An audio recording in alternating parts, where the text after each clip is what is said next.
गृहमंत्री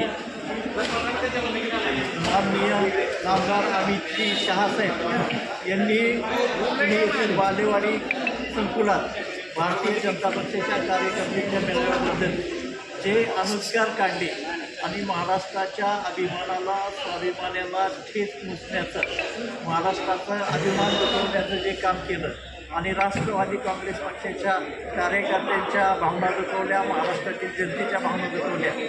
आदरणीय शरदचंद्रजी पवार साहेबांच्याबद्दल जे अनुचित उद्गार काढले आणि स्वतःच्या राज्यातली परिस्थिती बिकट असताना आदरणीय पवार साहेबांच्यावर बेमालूम खोटेनाटे आरोप केले, त्या सर्व आरोपांचा, त्यांच्या सर्व वक्तव्याचा राष्ट्रवादी काँग्रेस पक्षाच्या वतीनं या ठिकाणी आम्ही जाहीरपणे निषेध करतो.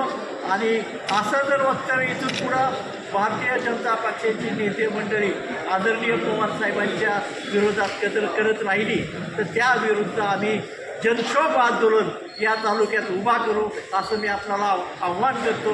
आणि इथून पुढं त्यांनी असं आदरणीय पवार साहेबांसारख्या एक जाणकार दृष्ट्या नेत्याच्या विरुद्ध असं खालच्या पातळीवर जाऊन अपशब्द बोलू नयेत असं मी त्यांना जाहीर आव्हान करतो. कडेपार अमित शहा मुर्दाबाद मुर्दाबाद मुर्दाबाद. कडेपार अमित शहा मुर्दाबाद मुर्दाबाद.